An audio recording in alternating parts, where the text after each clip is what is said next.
mother found out she was dying, she asked me to go out and buy her these clear glass marbles. Dad and I hadn't even known she was ill, which was nothing new. Whenever you would ask my mother if she was ill, she would throw things at you. Sesame buns, the editorial page, a handful of hair ribbons. "Do not," she would say, "suggest things to suggestible people." Anyway, I brought her the marbles, and she counted out 90 of them and put them in this old cut glass bowl, which was the sum total of Great Aunt Helena's estate. Apparently the doctors had given her 3 months, and she set great store by doctors. She said she always believed in them because they were the closest thing to the Old Testament we had. "I wouldn't give you 2 bits for one of those young, smiley guys," she'd say. "I'd go for a good, stern, furrowed physician." She wouldn't even have her teeth cleaned by a dentist under 50. So she counted out 90 clear glass marbles and put them in a bowl on her bedside table. And then she went out and spent $1,200 on nightgowns. She said, "My family, you're only dying when you take to your bed. And that, my darling, is where I'm going." And she did. Oh, we hashed it out. Dad said she couldn't possibly be dying, but the doctors convinced him. I told her it seemed a little medieval to lie in state up there, but she said she didn't want to be distracted from what she loved, us, and what she wanted to mull, and that there was nothing outside except drugstores and dry cleaners and supermarkets, and that considering her situation, they were beneath her dignity. I asked her what she intended to do up there, and she said, study French, visit with us, generally mull, and maybe call a few pals. Study French. She made a pledge to herself years ago that she'd die bilingual. Dad and I cried a lot, but she didn't. He was fun to cry with. And from then on, the doctors had to come to her because, as she put it, she came in with a house call and she was going out with a house call. And each and every day, she'd hold one of these marbles in her hand. Why? She said it made the days longer. Mother had her own bedroom. That's how it always was, for as long as I can remember. She called my father the Thrasher. Dad could really get into a nightmare. Apparently, early on in the marriage, he had flipped over and broken her nose, and that was it. Separate bedrooms. Her room was very spare, really.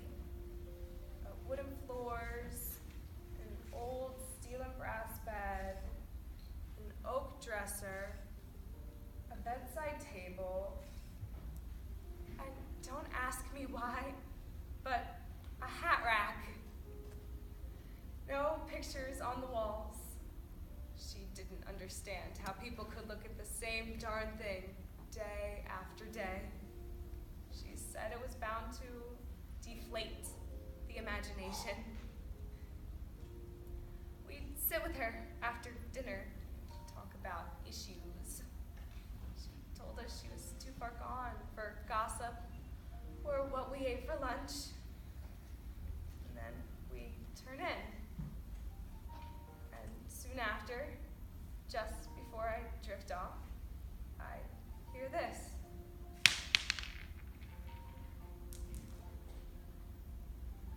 Happened every night. On the 3rd or 4th day, I saw one on the ground and went to pick it up, but she said, "Leave it." She said it quite sharply. I asked, "How come?" She said she was learning to let go of them.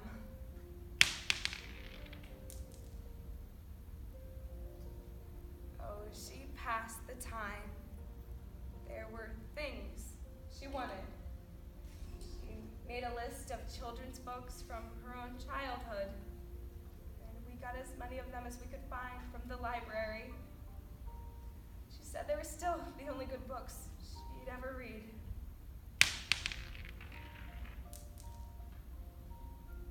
She wrote notes, too. I don't know, maybe 60 or 70 people.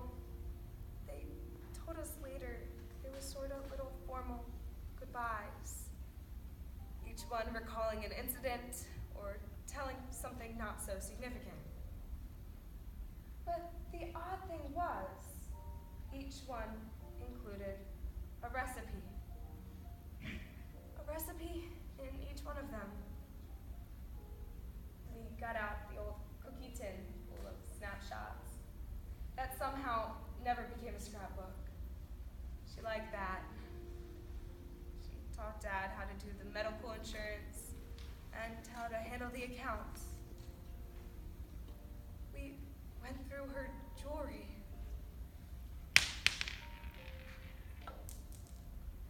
She wrote down the names of roofers and plumbers and air conditioning people. She called it wrapping it up. "This is good," she said. "I'm wrapping it up."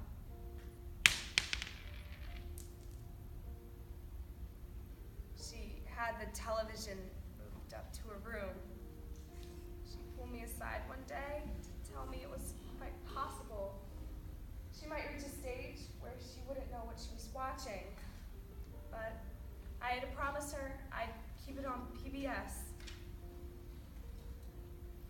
Later, when it started getting hard,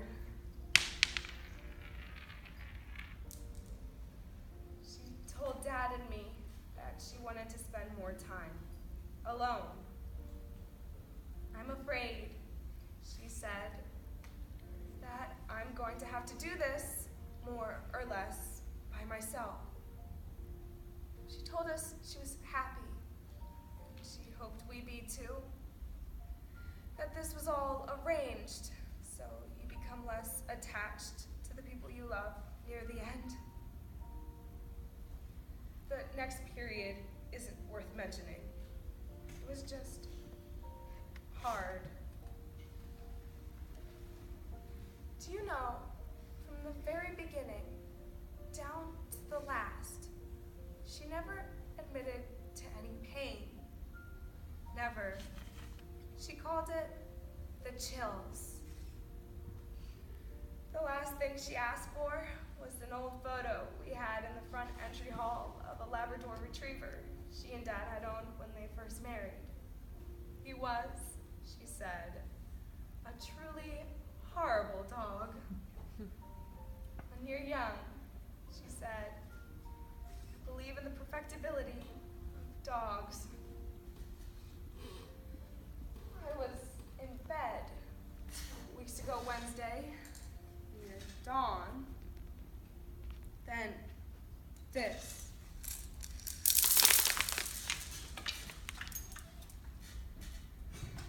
Dad and I ran there. The bedside table was turned over, and she was dead. Gone. When the emergency medical people got there, they found this. The rest had spilled when the table fell, but this was still in her hand. I keep it. I keep it in my hand all day long. It makes the days longer.